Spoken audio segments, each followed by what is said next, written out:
Hi, and welcome to Have a Day podcast. I'm your host, Brian McRae. Thank you for joining us today.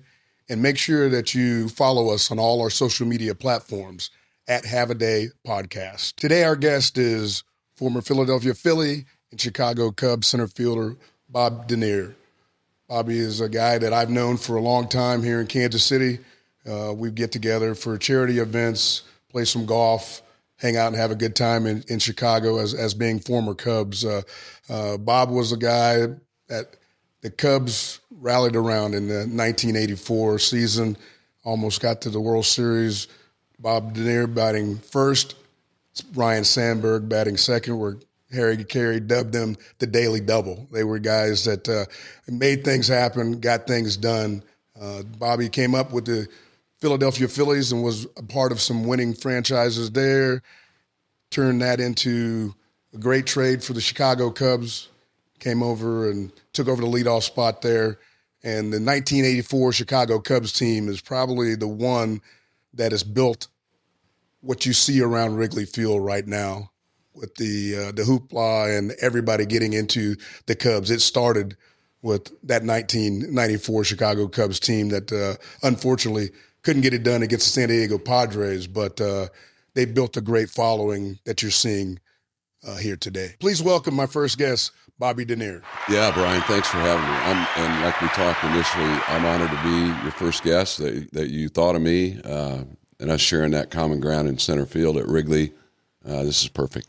Well, thank you. We're going to start it off lightheartedly. We're going to jump into some subjects a little bit later on, but right now we're just going to do some basic baseball trivia. Bring it on. All right.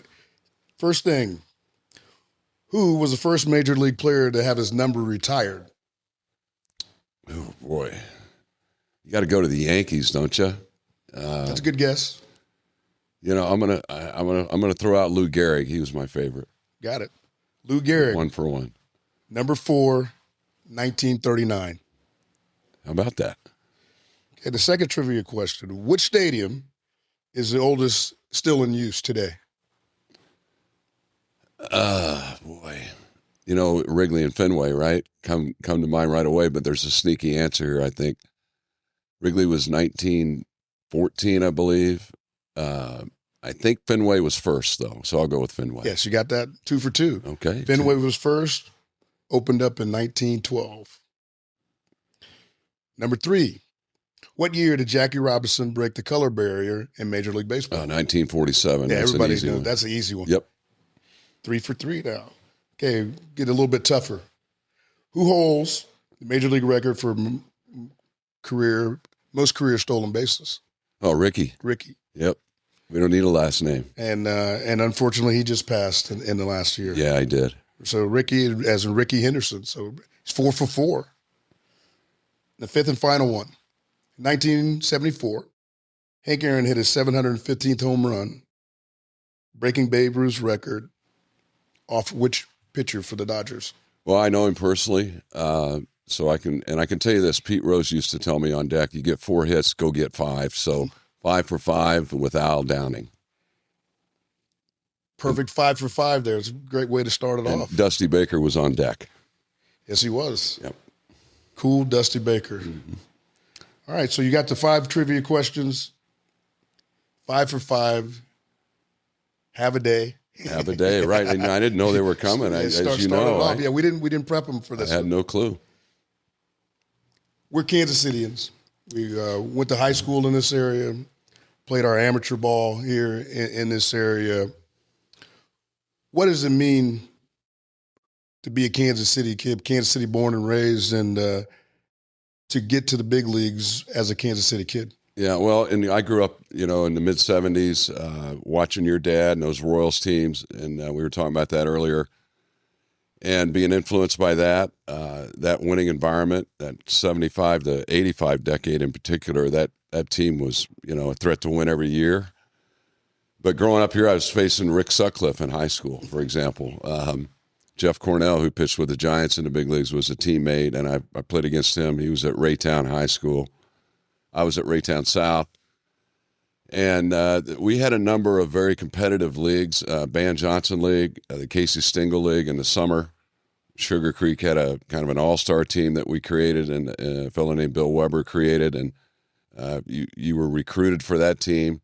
So I played for them in the summer of 75, and so it was very competitive. And you know, like I do, Brian, that our generations, we played every sport. So we were playing football, baseball, basketball, hockey, some of us, you know, you name it, golf, tennis, whatever game we wanted to play, we had the opportunity to play.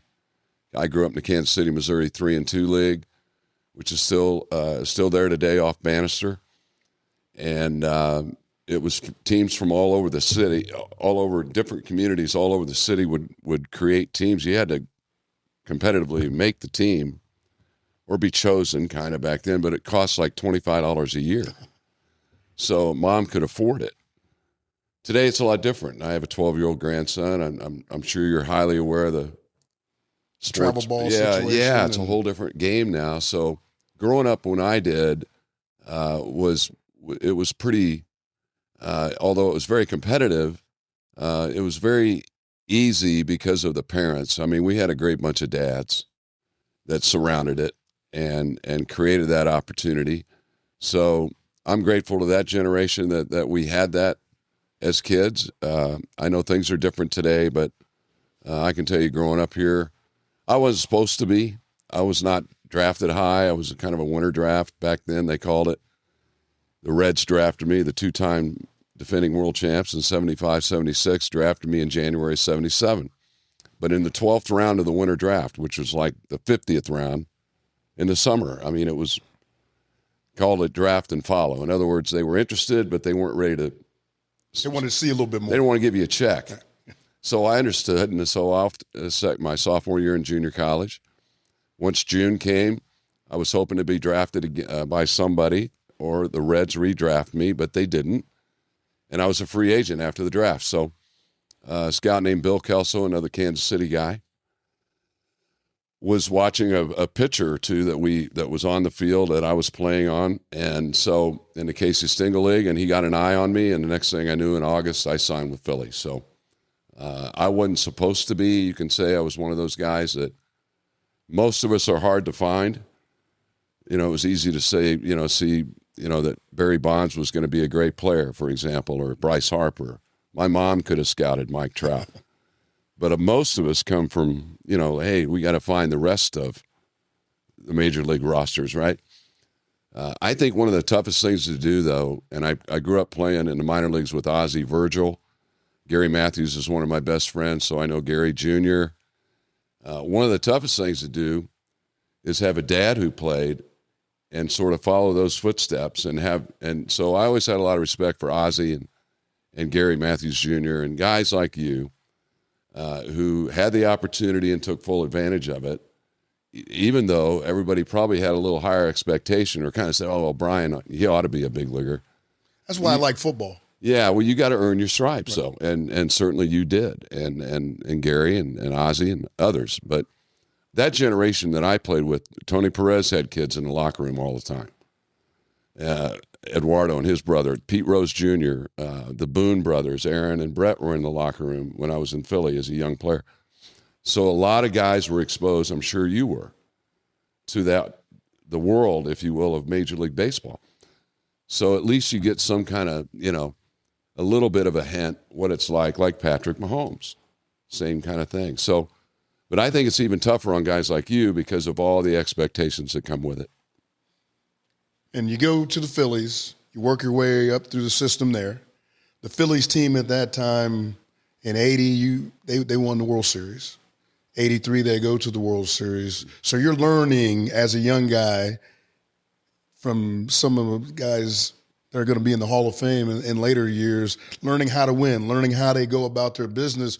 What struck you from those good Phillies teams that you were around that carried on with you for the rest of your career? Yeah, my first cup of coffee was September of 1980.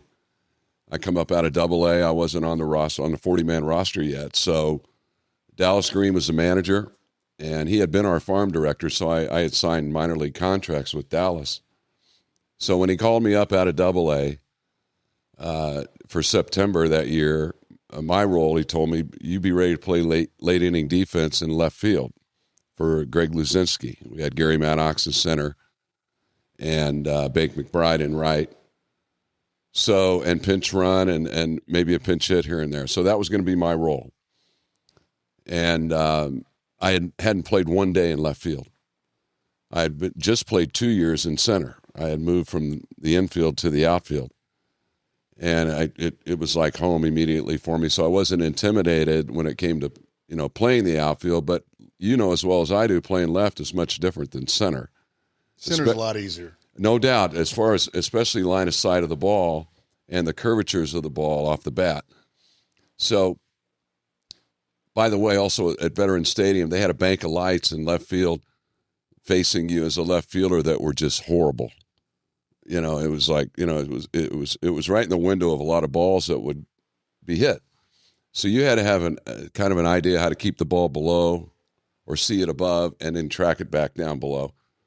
Wasn't an easy task. So a lot of practice I had to cram in, if you will, and do it at but that time of year, it's starting to get dark earlier, so I could get a little work with it with the lights on, but during batting practice, but not much. Matter of fact, Greg Gross, who was one of my teammates, was kind enough. He took me out there and he said, "Let me give you a couple of hints." So I kind of fast forward. I got through that. Fortunately, didn't make one of those errors that nobody ever forgets, or you know what I mean, have that moment. But that was a great intro. It was every day. It was a challenge to prepare. I was used to playing every day, in the minor leagues. So now I'm not. But I got to be ready for a crucial spot maybe late in the game. So anyway, it was the perfect cup of coffee. It got me used to the environment, expecting to win, having a role to play, and the players, the veterans, they made sure you knew that you belonged there. You were there for a reason, and that was to help us win. And after a few years in Philly, you get traded to Chicago Cubs. But when you're in Philly, you met I brought my Philly mug with me too, by the way. A young ball player who you became good friends with, and in Ryne Sandberg, and you get to play with him in Chicago, and you have some great memories of your younger years before he was Ryne Sandberg, before you guys were there in Chicago together. What was he like in the minor leagues and when you guys were coming up together and as young players? Pardon me. And Rhino was, I get a little, we just had him. He just got called up to heaven just a couple of months ago. So, but I'm at the point, I think about him every day. I met him when he was 18 years old, and I was 21. We were in rookie ball in the minor leagues. He was playing shortstop. I was playing third. I had played a little short the first half of that season in Spartanburg, South Carolina, but I was so miserable that they shipped me out to Helena, Montana, and that was a long drive from Spartanburg, South Carolina, way up here to Helena, Montana. And Kansas City was right in the middle. I stopped. You might have stayed home. I thought about it. I did. I thought maybe I'm not cut out for this, but I hadn't quit anything to that point, so I wasn't going to quit. Certainly, this opportunity. So off to Helena, and it was a real blessing to, first of all, to settle down and start, kind of starting to play well. And part of the reason, because I was leading off, and Rhino was hitting second. So I was on deck with him every day. And from playing with him, he wasn't necessarily the most talkative guy, especially initially when you first meet him. But when he talked. Oh, yeah. He was like E.F. Hutton. Yes. So, that may be too old for some of the crowd listening. But the point is, we kind of grew as young players together. So we looked at it like our job was, or our role on the team was to be the guys who ignited the offense. So he was a line drive hitter. I was similar. We both could run. So we were going to be stealing bases or be a threat on the bases all the time. And also, most important, play every day good defense. That was highly stressed in the Phillies organization. You wanted to play in the big leagues. Yeah, you got to hit, but you got to do more than that. You got to be a threat on the bases and play consistent defense. And when we looked up ahead of us, Rhino saw, and to that point, I wasn't thinking about center field, but we saw, Mike Schmidt's at third. I'm not going to play third base. And RYNE's at short, and Larry Bowa's at the shortstop. Pretty well established there. Yeah, so now I moved to center in the following year. RYNE goes to Spartanburg, and then we rejoin in 1980 in Reading, Pennsylvania in AA. And so by then I'm in center field a couple years now. So, and of course I look up to Philly, and there's Gary Maddox. I mean, he's an 8-time Gold Glover, world champ. I'm not taking his job either. You know, you don't take those people's jobs. You can create your own. But that was part of the challenge of playing in Philadelphia, and it was good for you. Be like playing here in a similar time frame. Amos Otis was playing center. Willie played left. He wasn't going to play center until Amos was gone. It was a few years before Willie took over. So that's part of the deal. But that doesn't deter you. You keep fighting on because you want to create your own job, and the rest of the league's watching. And as fate would have it, RYNE gets traded prior to the 82 season to Chicago because there's a fellow named Manny Trio playing second. He was a pretty good player. Pretty darn good player. Yep, one of my good friends. And so 2 years later, same thing. I get moved to Chicago too. Now we're reunited. So, but those formative years in Philadelphia in the minor leagues were highly important. You were learning how to play the game the right way and play the game to win. And you had a job to do. It was Dallas Green was kind of the orchestrator of a lot of that. He was our minor league director. Then he was the manager. He got called to the big leagues. And then he's the GM in Chicago when we got traded to Chicago. So Dallas knew what type of players he wanted. He knew what kind of team he wanted to put out there. So the style of play was, not unlike Kansas City at that time. We had power, probably more power in Philadelphia in particular, and then even then again in Chicago. We had 7 guys who could leave the park regularly. Me and Larry Bowa were the only 2 that weren't really powerful guys. So the other 6 in the lineup, they could leave at any time. There were 3-run homers all over the place. And although the Royals were built more on speed back then, the Phillies certainly they were built for power. But the league had changed. By 1980, now most every team had a guy at the top who could run. That was the style of play. So that was a real blessing for me because that gave me the opportunity to be one of those guys. So. And then the 1994 or 1984 Cubs team, did you have any sense coming into the season, spring training, early in the season, how special that season was going to be and what your role was going to be in that great season? Well, let me tell you how miserable it was. Okay, in 1984 in spring training in Clearwater, Florida, with Philadelphia, I looked around. There's 9 outfielders, and 6 of us can play every day. Well, do the math. There's 3 spots. Somebody's got to go. Right. More than one. So everybody knew that. Everybody could see what was going on, and as spring training developed, I saw the writing on the wall in about mid-March that this wasn't going well for me.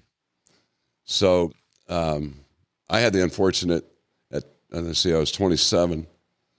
I caught a nasty case of shingles on my side, which was basically a nervous breakdown, kind of, You were stressing out about everything. Big time. Yeah, my grandmother even came down and she was like, hey, calm down. Okay, everything's going to be all right. Well, by the end of March, I think it was the 27th, got traded. And it was a blessing. So, and with Gary Matthews. So we both fly from Clearwater to Mesa, Arizona. And the whole way I'm thinking, this is perfect. Because I knew who I was joining. Sandberg and Moreland and Boa and a bunch of ex-teammates. So, and Gary. So it was a perfect blessing for me at that time in the baseball card world. We get traded. If you hang around long enough, you get traded. You're going right? to get traded, yeah. So that was a very fortunate, a very fortunate time for me, career-wise. Who knows what would have happened in Philly? I may have just been continuing to sit, maybe been sent back to AAA. I had no idea what would happen. So at the time, it was the perfect, perfect time for me and also the perfect team to go to. WGN and TBS at the time were the two. If you wanted to watch baseball other than a weekend, you had to be either a Braves fan for the most part. Like I grew up in Bradenton, Florida, along with here in Kansas City. So going to high school half the year down there, my friends were all Cubs fans. So we'd race home from school. And 84 was my junior year. We'd race home from school. 120. Yep. We miss a little bit of the game, but we get those 120 games. And that season turned a lot of my high school buddies into lifelong Cub fans because we run home, watch the Cubs. Cubs were playing well. It was exciting. It was fun. The Braves weren't that good at the time, so we wanted to see the day games. We watched the Cubs. And you guys, what you were able to do in that season, I don't think you realize how many fans that you made, all not just in the Chicago area, but all over because of the exposure from the day games for one, but just the type of style of play. And you guys were a lot of good characters, just was fun to watch, and you made people gravitate to you. Mm-hmm. Yeah, it was like back in those days, the soap operas were big, like General Hospital, Days of Our Lives, and they'd be on in 1 to 4 in the afternoon. And the Cubs, they used to say, we're the best soap opera on television. And it was live and in color. And Harry Carey had the mic and probably a cold Budweiser. Or two. Yep. So it was truly entertaining, and I think what really brought it out was, of course, the Cubs hadn't won anything in 39 years. But you'll remember in 1980, and I'm in Philadelphia, and we had, the Eagles had been to the Super Bowl, lost to the Raiders. The Phillies win the World Championship. Dr. J's down the street. The Broad Street Bullies are there. It's what a great environment for fans, a sporting environment in Philadelphia. Then I go to Chicago in 84. We win the division in 84, and they hadn't won in nearly 40 years. So that blew up the city. The Bears the following year won the World Championship with Jim McMahon and that whole bunch. And then, of course, Michael was up the street starting to He was just making his bang own. the hardwood. So, again, it was the best environment in Chicago at that time in the mid-'80s, I can tell you. I don't remember buying a beer at happy hour.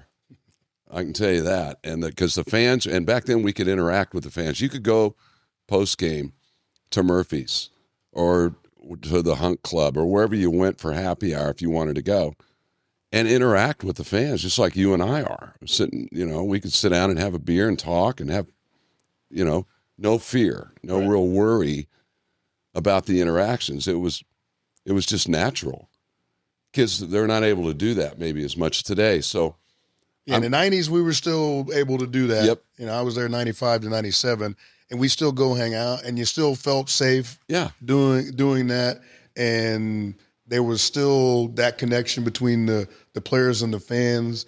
And now there's some disconnect because of social media and all that. And I feel, in a way, I know the money's good for the guys, but in a way, they don't get to enjoy being a big league player, I don't think, as much as we did and interact with our fans. Yeah, and just being who you are. Just being natural and being out and interacting with the fans developed a relationship with them. And I can tell you this, and I've been around a number of guys from all different sports over the years, and there's no relationship quite like the relationship between the Cub fan and the players and the former players. It's just different. And whether you go to Cub conventions or go to Wrigley like, you and I do, and you interact with the people, they're so happy that you're doing okay, or it's so good to see you again, and they really give you a giant hug every time you go. Same in Philly. The fans in Philadelphia they can be hard. They can, but they're second to none when it comes to passion. And when you put a winning product out there, you give them a good effort, you got 60,000 or however many they got at Citizens Bank now on your side, and the same in Chicago. It is, and all due respect to New York and L.A. and others, St. Louis and on, Cincinnati certainly has history. They all do, but there's nothing quite like that thing between Cub fans and the former players and the players. It's just different. And it's something special there and I think a lot has to do with the day games, because it's something a little different that the other teams don't do. People are playing hooky. They feel like they're doing like it always feels like every game at Wrigley is a vacation for the fans. So it's a party. It's the day games. I know they don't play as many now. They play more night games, but I just thought that aspect of it turned it into something that other franchises couldn't touch, because those day games, because that excitement. There was a different vibe for a day game at Wrigley. No doubt. And the way the stadium is, the wall literally, by the field is like about this tall. It can be like 2 or 3 feet tall. So you're literally like right next to the fans. I mean, and some have stadiums, conversations. Yeah, sometimes you're a little, down below them, and they're up a little higher. It's a more intimate atmosphere. And of course the bleachers, I mean, you and I both know the bleachers well, and you almost get to know these people like your neighbor. You see the same guy or woman sitting in the same seats, or you see a family or whatever. And it became kind of like and I knew some of them by their first name. And you mentioned earlier, I still get letters, I'm sure you do, from people all over the country and some out of the country because of WGN back in the day, and even from like Belize or the Caribbean, Japan. I mean, they come from all different places. Cub fans, and the way the game's evolved, having Suzuki and Managa, certainly Ohtani in LA, and that whole phenomenon. There's a more worldly attraction to baseball now, and of course there's other countries in Australia even, and of course the players that came from the islands. We used to say in our day there was a lot of Puerto Rican players, and several Venezuelans, very few Dominican.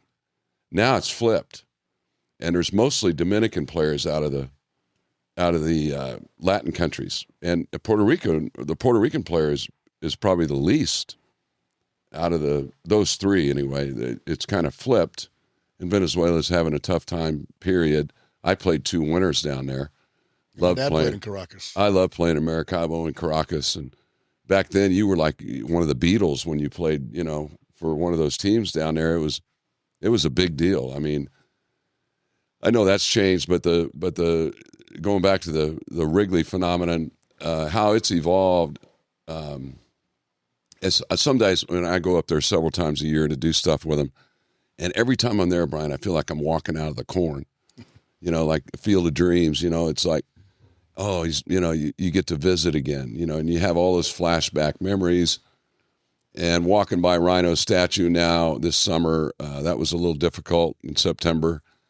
A lot of reflection, but again, it's a great life, and if you get to be one of those people with that, with that relationship with fans like that, it's like no other. Hot topic now is rule changes and automatic strike zone that may be coming in. Well, it is coming in already in the minor leagues. It's going to come to big league play next year. Some of the changes that they've done since COVID, the speed up rules, the larger bases, time clock, pickoffs, all that, things like that. Now that we've had a small sample size of a few years, what's your take on it? And then where are you on the balls and strikes being automated instead of human? Yeah, now we've almost forgotten about replay, right? A replay is like so, passé now. It's like been here. Same with football and basketball, for that matter. But the only one that pet peeved me a little bit was the 90 feet, the sacred 90 feet, which we've heard for years. Just like pitching is 60 feet, 6 inches, height of the mound. Everything's supposed to be really consistent. So 90 feet changes when you got pizza box, size bases, and an oven mitt on that reaches out. How many more stolen bases could we have? Well, yeah, you and I both being stolen base guys, I do have a little bit of, I take exception to that. because of the 90 feet thing. And if you were taught to slide well, when you go hands first, I went in the dirt 700 plus times at least, probably closer to 1,000. And I never once tore up a finger, not one time. And but you got to know how to do it. And Pete Rose helped me with that, and so I used to skin up my knees, tops of my knees sometimes when I was going that way. And he taught me to get more on my chest. But I never had a problem with the reach to the base with my fingers. I go, you just get above the hump of the base and staying on the base. I never went past it, always held it. But it's something you got to work on, and you can't just, by the way it. But I think the oven mitt hinders some of that. And I never wanted to have anything extra on when I was running. I don't know. It just seems odd. The old school guy says, no, you don't need all this, the shiny toys, if you will. Learn how to do it well, and you won't have to worry about it. So with the mitt and the big bases, that 90 feet changes a little bit. So that paused me a little bit. But moving the game stuff I like. I mean, we like the game to be moved as players. The pitchers, it was their job. That's the way we always looked at it. I'm waiting on you. I was always ready as a hitter. So whenever you're ready, come on, let's go, move the game. And they did. Now the pressure's put on, and for a number of reasons. That's why you have the clock and blah, blah, blah. The pickoff thing with the 2 times and that's it. Again, as you're giving more advantage to the base stealer, so be it. If that's the way you want to do it. You want to create some more action. Okay. Run scored, things like that. Runner at second, nobody out, extra innings. Then we don't do it in the playoffs. I still don't get that. It's a little weird for me, but I always felt like you got to earn it. I don't care if it's 18 innings. Somebody score, and then, everybody can shut up about it. But I get it. I get why they're doing it. And the pitching, and, you only have so many, options, and you end up with position players pitching or something. So when you throw it all in a big bucket, I think most of it's okay for the game. I don't have a problem with it. But the players, have to really be comfortable with it. And the guys that are playing now seem to be. So I don't really have a beef. I still like the sacred 90 feet. That's the only one that kind of gets me. But in the strike zone, with it being automated, starting next year, 2 challenges. So that's going to be weird. Like, what player gets to challenge? Like, is it designated? Is Soto okay challenging with the Mets, but the number 8 hitter? And what situations are guys going to be able to? And is it the catcher or the pitcher that can challenge? Right? I'm not sure. Right. I'm probably the catcher, but I think the hitter does. But I don't know if the catcher can or not. I don't. Well, yeah, they can challenge the other way. Right. I haven't seen too many minor league games to understand. But I know that the hitter taps his head or something like that. I've only seen hitter challenges, but that's something to me. I like different umpires at different strike zones, and you learn their strike zone, and you adjust it to that. And you didn't always like it, but you're right. But you knew what you were dealing with, and I don't know if 2 challenges. If you're going to do it, do it. Don't go half in. Yeah, if we want to get it right, get balls and strikes right, then have an automated strike zone for the whole time. And it just is. It just is. Right. And have it like that, but don't I don't understand the 2 challenge thing and how teams are going to use the 2 challenges and what players have the right to use the challenges. And I'm thinking it's like, well, don't use it when there are no runners in scoring position.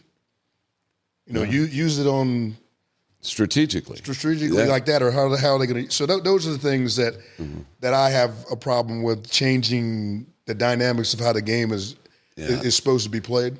Yeah, it's a little robotic for me. I like the human element. I think I always will. Umpires have a job too. There's that consideration. I think they take pride in it, just like we do as players. They work their butts off. Yeah, so we get on them. Yeah, but you can get on me too. Right. I mean, I drop it. We make mistakes. Yep, that's right. But I like the human error part of it, and I just, like I said before, if your goal is to get everything right, then we have to do it one way. But just to throw that in there, Well, we'll see how it flows. But and the other thing I always wonder is like who is in charge of the box, right? That it fits in, and then does it just take a portion of the ball to nip the box? That's what I always thought. If he nips the outside corner, it's strike, and it's too close to take too, right? So I'm going to try to foul it off. Even pitches off the plate a little bit. Greg Maddux or Glavine in Atlanta, they'd get pitches off the plate, and they're going to call them. So would Maddux and Glavine be okay pitching off the plate nowadays when that's a ball? Exactly. So now you got all those dynamics to deal with, and a split finger fastball is a big pitch today, and it was a pitch when we played. Bruce Sutter had one that I used to call the pitch that disappeared. You're on it, and then you're not. And so Mike Scott had a pretty good one too. But a lot of pitchers have it today, and that pitch when it comes in, the other part is I stood up, even with the front edge of the plate because I figured as the ball approached the plate, if it approaches the front edge of the plate as a strike, then, I got to swing at it or take it or whatever, but that's a strike. If it does make a move down before the front edge, it's a ball.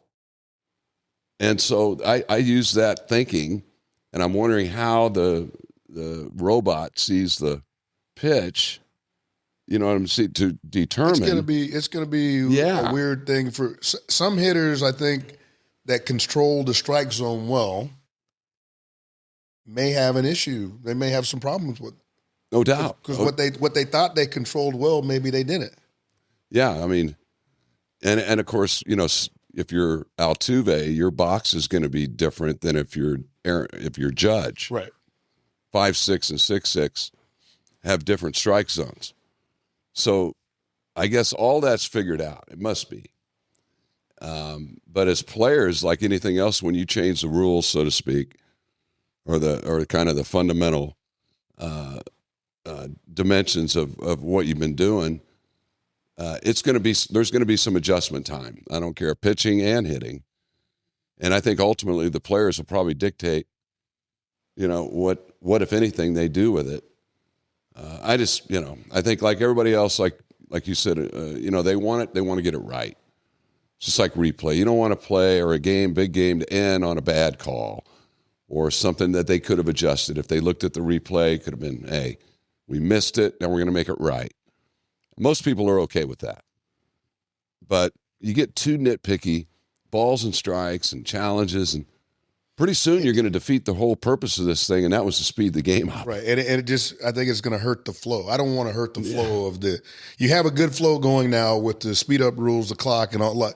Don't do things that disrupt a nice flow of the game. Yeah, that's a good point. And I think the players would agree, and most fans, they want it to be right. They don't want their team to get, to get screwed, so to speak, on a bad call or a pitch that was a foot outside and he called it a strike or something weird happens in a big game. Nobody wants that to happen. But there were a lot of plays in history that can't be changed. And we seem to live with it okay. Yeah, we're okay.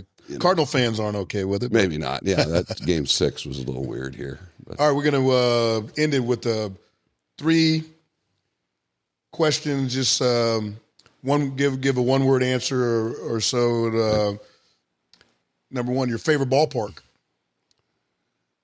Well, Wrigley's it's number 1, always will be. But as a kid at Municipal Stadium, when you came down here in the mid-'60s and watched Campy Campaneris and the Kelly green and gold uniforms and the donkey out in the outfield, perfect grass with Toma, old Municipal Stadium over here on Brooklyn was pretty cool. All right. Best player you played with? Well, Ryne Sandberg. But, I played with multi-generations, so Mike Schmidt's on the list. You might be surprised. Andre Dawson's on that list too, no doubt. But another guy you may not have thought of, but Sean Dunstan's on my list. He was like Michael Jordan on a baseball field. He could pretty much do what he wanted to do. Tremendous talent and a good friend. So I'll name those 4 guys. But Rhino, because I was around him for 8 years and had that direct relationship, I'll give him the nod. Would you rather face Nolan Ryan in his prime or be on the tee box with fans lined up on the 18th at Pebble Beach? Well, I know where I belong, and I'll take Nolan from 60 feet. Not that that's a pleasant thing to choose, but I saw him in his prime more than once, and Doc Gooden gets an honorable mention there too. Each week we're going to spotlight someone from the Kansas City area that we think that you should watch out for. You may be ready to break on the scene right away, or maybe a couple years down the road. But today, I think Carter Jensen, catcher, got called up with the Kansas City Royals late in September, minor leagues mashing. As a catcher / DH, he'll probably catch a lot next year. He's somebody to look out for. He swung the bat well the last month of the season, and he's a guy that was North Kansas City, Park Hill High School, and there are a lot of guys in this area that are close to being big league ready in Major League Baseball. They're doing some good things here. So Carter Jensen's my guy to keep a lookout for. And we also are going to highlight a charity each show. And my guest, Bobby D, he's going to talk about a charity that's near and dear to him. I grew up with a fellow named Mark McIntosh. He lives in Denver now. He has been out there for about 30 years. He's a well-known broadcaster for years in local sports out there. And Mark is a very grateful kidney recipient. He's been highly involved in an organization called Drive for Five, and they raise all kind of opportunities and money for people that are seeking kidney, either to donate or be a recipient. This is something that probably affects the black community and the Hispanic community as at a higher level than any community, by the way, in the country. And Mark's been very giving in that area, so I try to connect with him regularly and do stuff with the Kidney Foundation that he set up. It's called Drive for Five, so you can go on the internet and find out all about it. If you know people that would be interested, direct them that way. And it's a worthy effort and gives people another shot at life. And Mark's doing real well with his new kidney, and so I'll be glad to do a shout out for Drive for Five. Bobby D, thank you very much for joining me. Hey, my pleasure. It was a pleasure to have you on. It's always good seeing you and good hanging out with you. And good baseball people like hanging with good baseball people. Back at you, no doubt. Thanks again, Brian.